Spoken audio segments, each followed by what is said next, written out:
శ్రీ గురుభ్యో నమః. హరి ఓం. అందరికీ నమస్కారం. శ్రీ గరుడ పురాణం పూర్వఖండం ఆచారకాండ. విష్ణు భగవానుని మహిమ అవతార వర్ణనం. భారతీయము వైదికమునగు సాంప్రదాయంలో జయ శబ్దానికి గల ఆధ్యాత్మికార్థము పురాణమని, మహాభారతమని విఘ్నులంటారు. ఏ పురాణాన్ని రాయడం గాని చదవడం గాని మొదలుపెట్టినా ముందు ఈ శ్లోకాలుండాలి.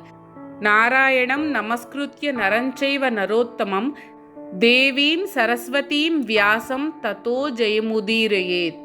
నారాయణునికి, తపశ్శక్తిలో ఆయనతో సమానుడైన నరోత్తముడు నరమహర్షికి, చదువుల తల్లి సరస్వతీదేవికి, వాంగ్మయాధీశుడు వ్యాసమహర్షికి నమస్కరించి ఈ జయగ్రంథమును ప్రారంభించాలి అని దీని అర్థం.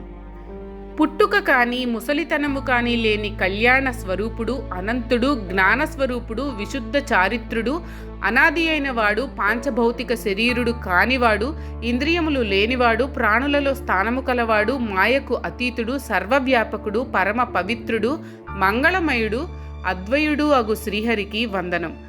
మనస్సులో, మాటతో, చేతుల ద్వారా ఆ శ్రీహరికి, శివునికి, బ్రహ్మకి, గణేశునికి, సరస్వతీదేవికి సర్వదా నమస్కరిస్తూ ఉంటాము. ఇది పురాణ లేఖకుని వచనం.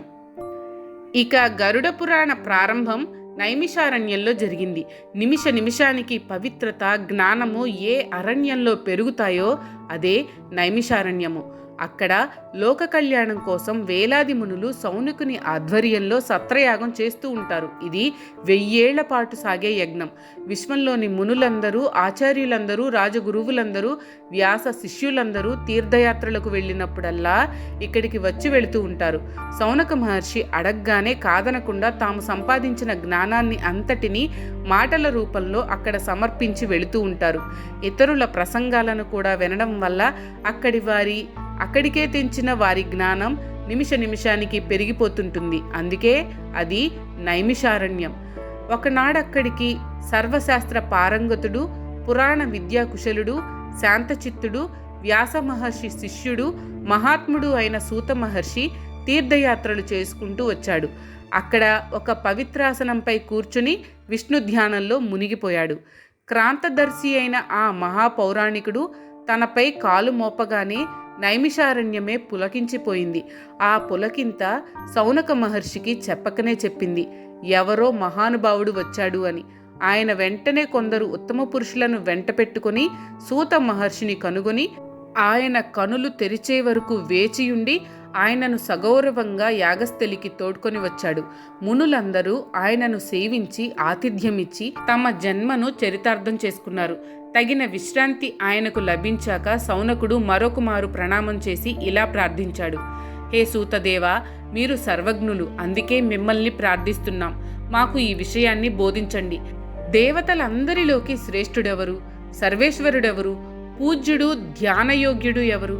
ఈ జగత్తుకి స్రష్ట, పాలనకర్త, సంహర్త ఎవరు? ఎవరి ద్వారా ఈ సనాతన ధర్మం ప్రవర్తితమవుతున్నది? దుష్ట వినాశకుడెవరు? ఆ దేవదేవుని యొక్క స్వరూపమెట్టిది? ఈ సంపూర్ణ జగత్తు యొక్క సృష్టి ఏ విధంగా జరిగింది? ఆ దేవదేవుడు ఏ వ్రతాలకు సంతుష్టుడవుతాడు? ఏ యోగం ద్వారా మనిషి ఆయనను పొందగలడు? ఆయన అవతారాలెన్ని? వాటికి వంశపరంపర ఉంటే ఎలా ఉంటుంది?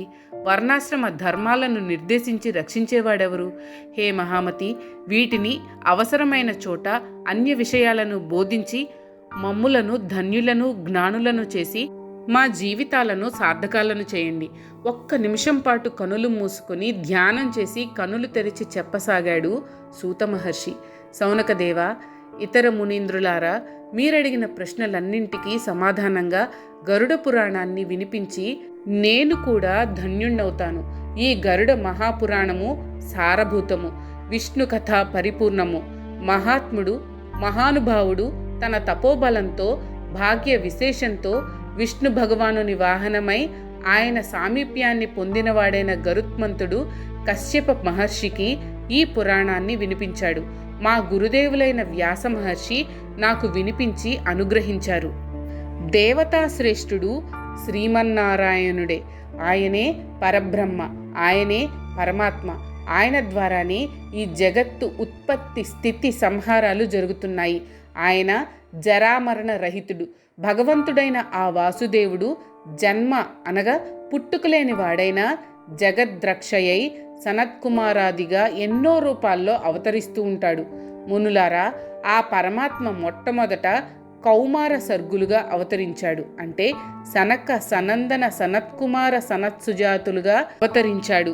వీరిని కౌమార సర్గులు అంటారు. అప్పుడే కఠోర బ్రహ్మచర్య వ్రతాన్ని అవలంబించి దాని గొప్పతనాన్ని వేదాలతో సహా లోకానికి చాటి చెప్పాడు. రెండవ అవతారంలో యజ్ఞేశ్వరుడైన ఆ శ్రీహరియే వరాహ శరీరాన్ని ధరించి హిరణ్యాక్షునిచే రసాతలంలో ముంచివేయబడ్డ పృథ్విని ఉద్ధరించి స్థితికారకుడయ్యాడు. మూడవ అవతారం ఋషి. నారదుడను పేరుతో జన్మించి నారద పాంచరాత్ర బోధనను చేశాడు. ఇందులో నిష్కామ కర్మను గురించి చెప్పబడింది. నాలుగవది నర నారాయణ అవతారం. ఇందులో శ్రీహరి ధర్మరక్ష కోసం కఠోర తపస్సు చేశాడు. దేవతలు దానవులు కూడా నర నారాయణ మహర్షులను ఆరాధించారు. ఐదవ అవతారంలో శ్రీహరి కపిలనామంతో సిద్ధులలో సర్వశ్రేష్ఠునిగా జనించి కాలగర్భంలో కలిసిపోయింది అనుకున్న సంఖ్యాశాస్త్రాన్ని సముద్ధరించి ప్రపంచానికి ప్రసాదించాడు. ఆరవ అవతారం దత్తాత్రేయుడు. అత్రి మహర్షి అనసూయ దంపతులకు ఒకప్పుడిచ్చిన వరాన్ని పురస్కరించుకుని శ్రీహరి వారికి పుత్రునిగా జన్మించి కొన్ని వందల మందికి జ్ఞానోపదేశాన్ని ఇచ్చాడు. ముఖ్యంగా అలర్క మహారాజుకి ప్రహ్లాదునికి బ్రహ్మ విద్యను ఉపదేశించాడు. ఏడవ అవతారం యజ్ఞదేవ నామకం.